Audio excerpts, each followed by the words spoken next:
Greetings and salutations, y'all. Today we're going to be making a belt. Testing out new camera angles, testing out a new microphone system. So you just tell me how you think everything sounds. I'm trying to do more of like a in the moment kind of video. I guess you can call it kind of like a vlog. So you tell me what you think. Your feedback's super helpful. All right, let's get into this.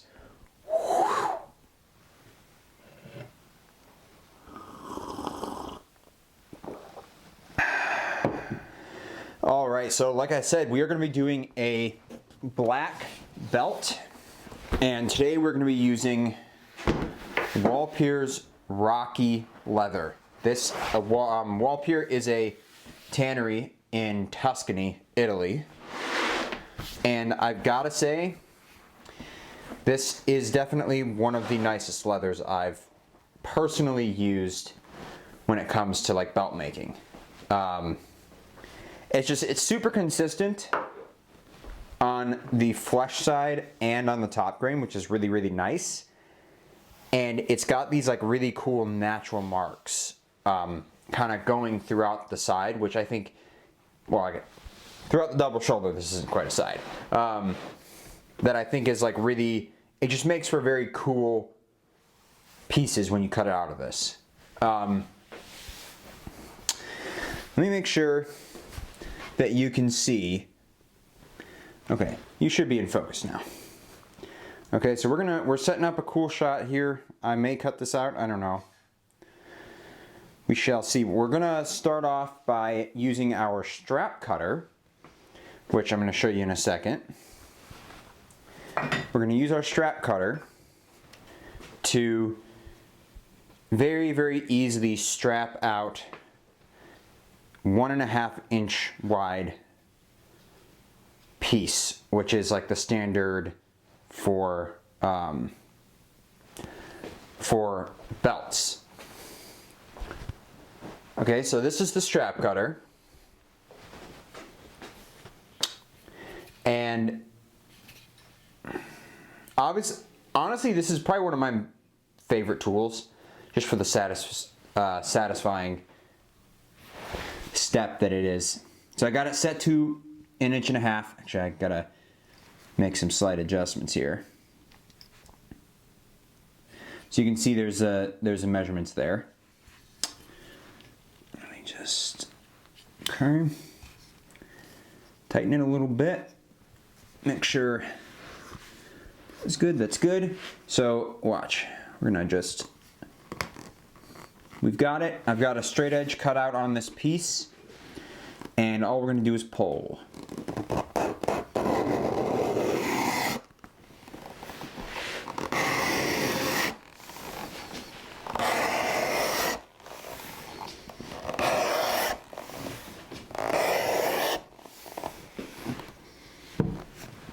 Oh, better move our water bottle.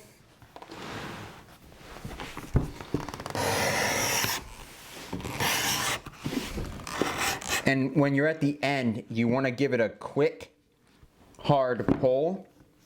Because if you get to the end and you do it slowly, it'll want to kind of wag out like that, and then you'll have to recut that to be straight. So give a good, hard pull. And there we go, we got a good straight cut. Okay, so now I've got two steps that we do after the strapping is done. So the first one, I'm gonna flip this camera around. The first one is this here. The first tool we're gonna use is a stitch groover. I got this from Barry King Tools. You don't have to get a fancy one. You just, you can go to your local Tandy Leather, get one. I love the brown and the brass, and it matches my tools from Little King Supply. So what we do is we put a decorative groove line on the belt, and then after that, speaking of Little King Supply, so one of his tools, I love this like brass thing on, he does this on his tools. I don't know if he still does it, but like, looks so cool. So this is number 3 beveler, and once we groove, we're gonna bevel on both sides, and burnish. And probably before we burnish or bevel, we're gonna punch out the holes and do the ends and whatever. Okay, now probably overlay some cool music or something over this. But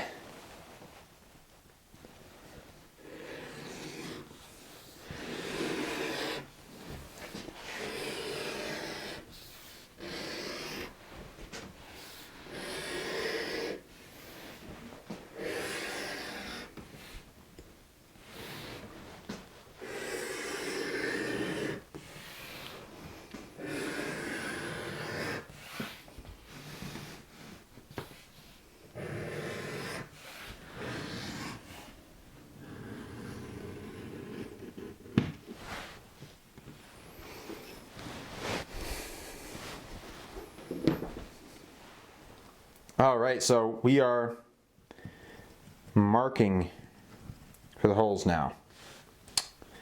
So this is called the shorty, and all it is this end is the adjustment hole end, this end is a buckle end. You just meet them together and make one pattern out of it. And that way you don't have too many different pieces kind of banging around or whatever. So yeah, I'm tracing out this at this end, and then I'll show you how we measure for belt size. Okay, so I've got the marks in there, and I have a cutting mat that goes up to 36 inches. We are going to be making a 38 belt, because that's my waist size, which means it's literally 38 inches in length from the center hole, which is this one, to the middle of the oblong. So I'm going to flip this over and I'm going to put the center of the oblong at 36 inches, and then all we're going to do, I know these holes are 2 inches apart, or sorry, 1 inch apart.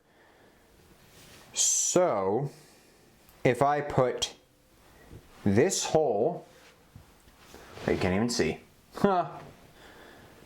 Let me move you around. Okay. If I put this hole here, which is 2 inches from this hole, at 0, then we will get to 38 inches. Now, all I'm going to do here to start off with is I'm going to mark the end of this pattern. Okay, so now I can always realign this if it kind of wags around a little bit. But I'm just moving it, so now it's kind of in the center, and we want to make sure that this is okay.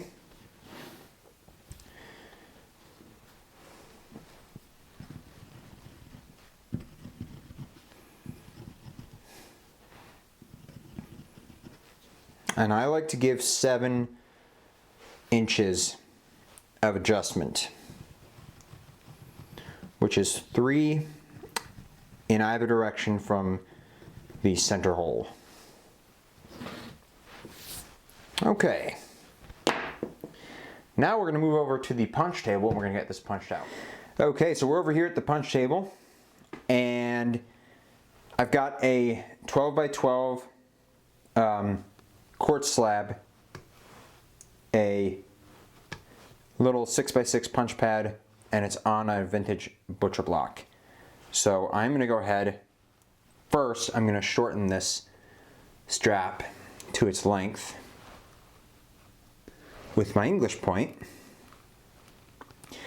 And you know, you can use a round end instead. I personally like the English point.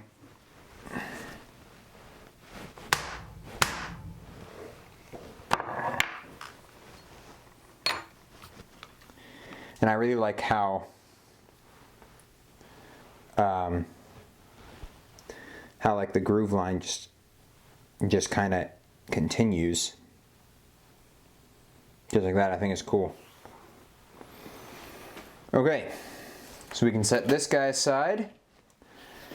And I'm going to go ahead and point the other end. And this I don't have a mark to go off of, so.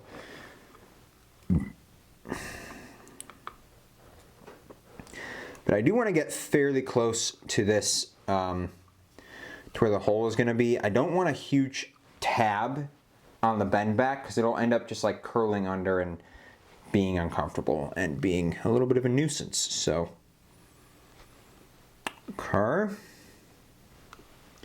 and just do our best to kind of center the point.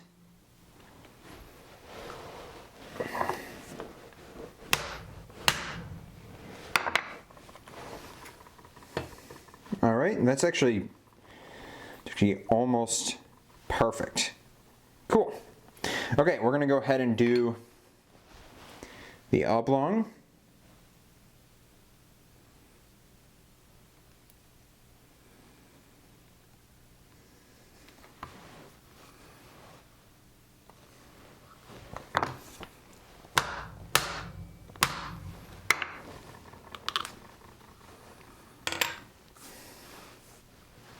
And then we're going to do these holes. So a little tip for belt makers. If you're using Chicago screws like I am, at least for the ones that I use, the post likes a bigger hole on the back side than it does on the front side. So I use, what is this? This is 3/16 is the hole. So I like to use that on this side, on the back side, make nice big holes, or just make everything easier later on.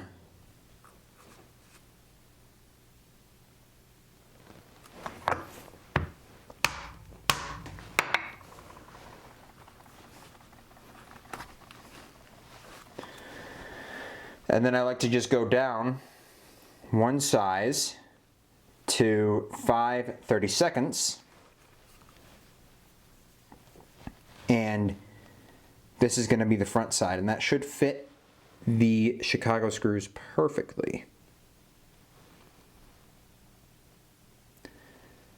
And always take extra time when you're using your punch to make sure you get that center, because I'm telling you, you're going to see it if it's not center.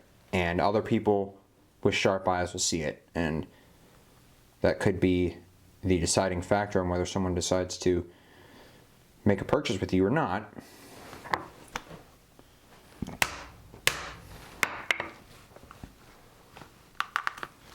Always take your time and double check. Okay. So you see how that's gonna come together. And I'm actually going to do a color that I want to do for this, for the buckle. So typically, like traditionally, I think, you would go with silver hardware on a black belt. But I personally really like the brass hardware. And so I'm considering going with a brass instead. I think it's cool. Plus, you know, I mean, I can always change it out later.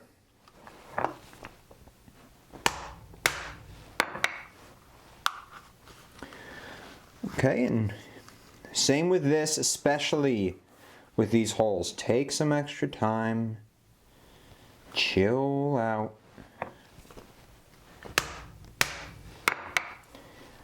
Make sure everything is centered. Now, if you're off by like a 32nd of an inch, no one's gonna really notice, but you don't want to be off by more than that. And if you get big enough, you can get a tool, a little hand crank tool, that you put the strap in and you set the whole distance and size, and it does it. One of my dream tools from Weaver Leather. It's such a cool tool. I've watched people do it before. It just looks so satisfying. You know, that old Weaver Leather, they've got some pretty cool tools in their master tool line. I've got their clicker press. Holy crap, they literally made a clicker press out of structural steel. And it's made in the US, which is cool because you don't find a lot of machines like that, like new ones that are made in the US. Obviously you can find vintage, but you know, you've got the problems with vintage. One, someone could charge a lot. Two, they're hard to find. And three, you never know what state or condition they're going to be in. I've got a couple of vintage sewing machines that I wish to God Almighty that I could use, but I don't have the head knowledge, nor do I have the time or the money to have someone fix them or fix them myself.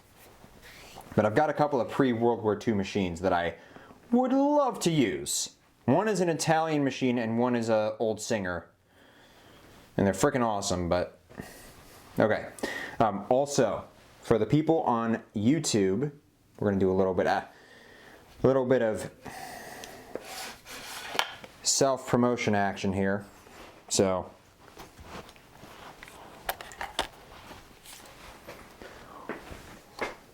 we are currently live streaming this video making process and making the belt and everything. So, we've got our boys over there. Hello, hello, hello, hello.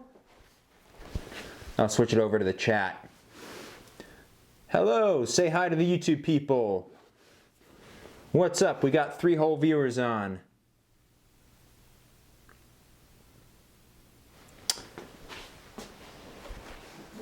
So yeah, we're live streaming. So if you were ever curious on what a day in the shop with me is like, I live stream 5 days a week, so you can get a really good idea.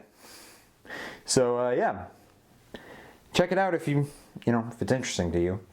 Monday, Friday, 11:30 a.m. CST, and Tuesday through Thursday, 10:30 a.m. CST. So, yeah, we're gonna get switched over and stop this promotion. Wow! Shadoop. Okay, so now we are going to be beveling. Yeah, I'm all over the place with the steps. So, like I showed before, number 3 beveler. And we're just going to go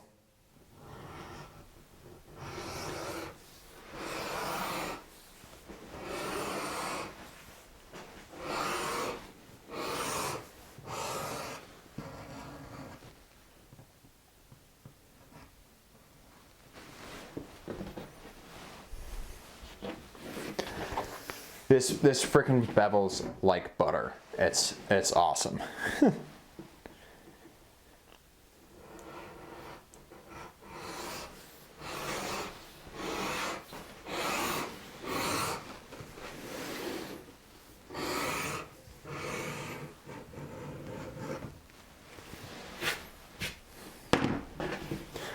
Okay, now we bevel the back side. Actually, I think I might set you up for a cooler. A little bit of a cooler.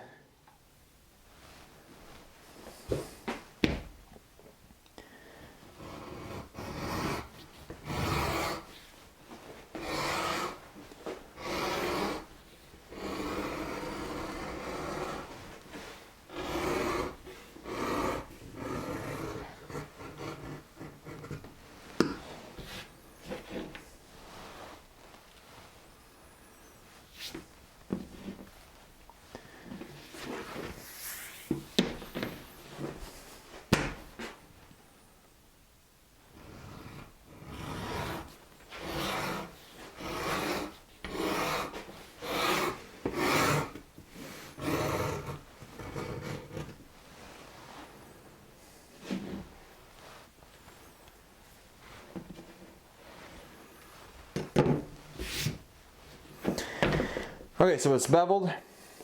My mind stopped working for a second. Now we are going to burnish, and I'm simply going to use water, a rag, some water, and then burnisher. All right, so we are going to go ahead and burnish the edges now. So we punched the holes. We did the groove line. Come on.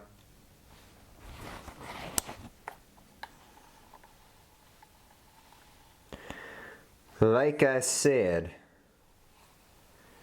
we did the groove line and we beveled both sides. So now we are going to burnish, and it's going to be a very, very, very simple burnish. We're just going to use, I've just soaked this with some hot water, just a little rag, and we're going to use my burnisher, which is from Little King Supply. I just love his tools. I'm going to keep saying that in every single one of these videos. I just absolutely love his tools. So we're going to hit the edges with water and get them really soaked with water, and then we're going to burnish, and you're going to see how quickly there's a really nice leather burnishes. It's pretty incredible, actually. I figured I'd just give a close-up for this first part just so you can get an idea for what I'm doing here. Water, edge, get this really, really nice and saturated. I don't know if you can see how much darker that is. No, because the autofocus isn't wanting to comply. Do you see how much darker this part is? It's basically like it goes from a light gray to almost black. And once it's black, you know it's saturated enough. Then we're going to come in with the burnisher. And I'm going to switch hands because I am a lefty. And I'm going to shut up and you're just going to hear.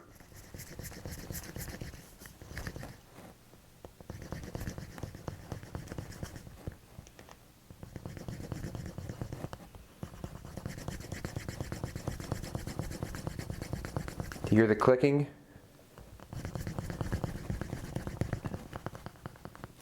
Once it starts to click, you know that you're developing a really nice amount of friction on there. And it's all about friction. It's a common misconception that the burnisher is all about pressure. It's not. It's all about friction. It's all about, like, the more repetitions, you can go light pressure, but the more repetitions and the smaller notch you can get on there,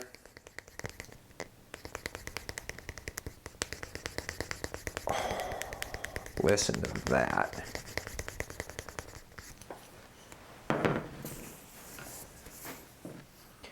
Now, do you see how shiny that is? Check that out.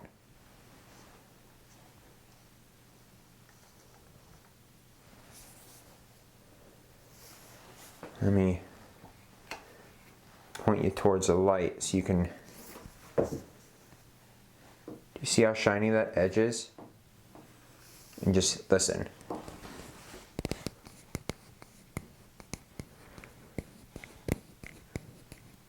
Listen to that versus this. So now we're going to just do that same thing all the way down the strap.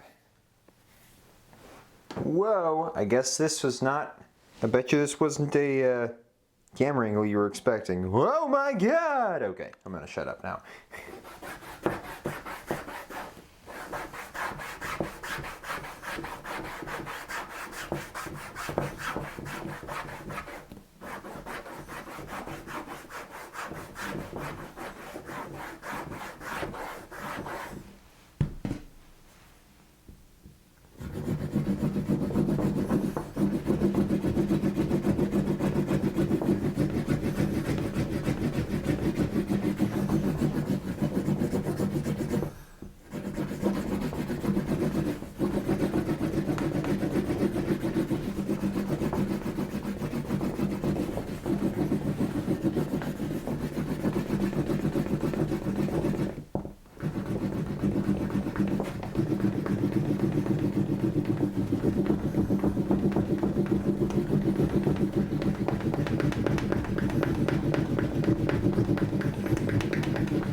Okay, so while traditionally the black belt would have silver or nickel hardware, I am going to do brass because I really, really like the way the brass hardware looks.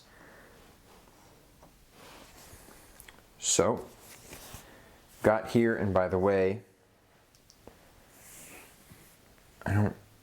doesn't seem like you trying to figure out how to show how frickin' shiny these edges are. There, you can get a little bit of a look at it, but man, these feel so nice. And they're just like, here's a good.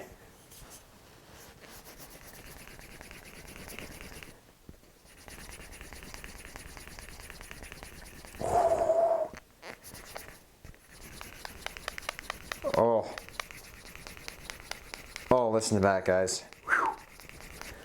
That is a nicely burnished edge. Okay. So we're going to throw the keeper on. Okay, and the keeper is just this loop that when the belt comes through, it goes underneath this, and it keeps the end kind of in, so that's why it's called the keeper. Throw the keeper in. We're going to throw our buckle on, which that's the buckle. Now, you'd be surprised how easy it is to put a buckle on upside down and not realize it. I've done it quite a few times. Okay. And then we're going to throw our Chicago screws on. Now, I don't want this keeper sliding down on me, so I'm going to put the bottom one on first. So on these Chicago screws, you have a post end and a screw end, and it's up to you really which side you want showing on the top. I like the way the post end looks.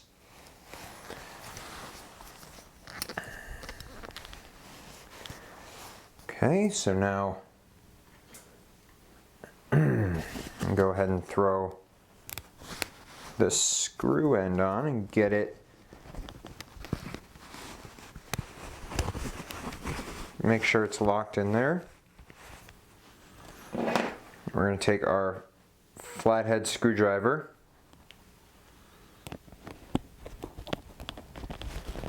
and I've got my thumb on the post head and I'm just pressing down to simulate it all the way tightened. And then I'm going to just keep turning it until I feel like I can't turn it anymore. And now, you will have to occasionally tighten these just because from use, they will work themselves out a little bit over time. Now, this one's going to be a little more difficult because there's more, because it's right where the buckle is, so there's a lot more room in there, so you have to, this one I gotta kind of finagle.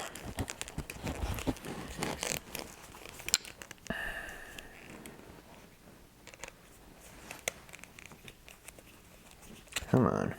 Oh, I think I got it.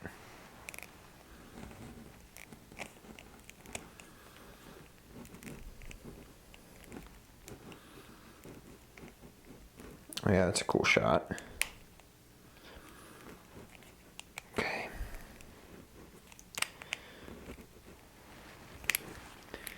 You always want to make sure, because sometimes these things look like they're tight, but they actually aren't, so I like to just, and you see how we shortened, how we trimmed this like right at the screw hole? So now there's not a big tab that'll end up curling up. That's just one of those things you pick up as a belt maker or a leather worker in general. Over time you pick up these little things that you wouldn't think about. Okay, so I'm going to give this a good tug, make sure that's in there, which that is, and then I'll give a good tug. Oh yeah. And actually, that's it. That's it, we're done. Boom. All right, I couldn't help myself. I went ahead and made the holes a little bigger. Now, yeah, that slides on there much more nicely. Boom. I know there's not a big difference. You don't really see a big difference, but I made the holes just ever so slightly bigger, so it just goes in there nicely. There you go. That, I'm gonna wear that belt fucking every day for the next like 10 years. Seriously, I just love it. So, if you enjoyed this video, then thank you for watching, actually. I should have started with that. Thank you for watching, and if you enjoyed this video, then you could leave a like. Helps out the channel a lot. I need all the interactions, so. And if you want to get this belt, it's for sale on the website. You can choose your buckle color out of the nickel and the brass, and you can choose the belt color out of the brown and the black. So yeah, and then I will send you an email on how to get your size, because that's a big state of contention, like I said before. Yeah, my arm's getting tired from holding this, so I'm gonna switch arms. Whoa, modern technology, would you look at that? I hope you guys enjoyed. I will see you later. Peace. This has been Nikola Arangelovich, and this has also been Arangelo.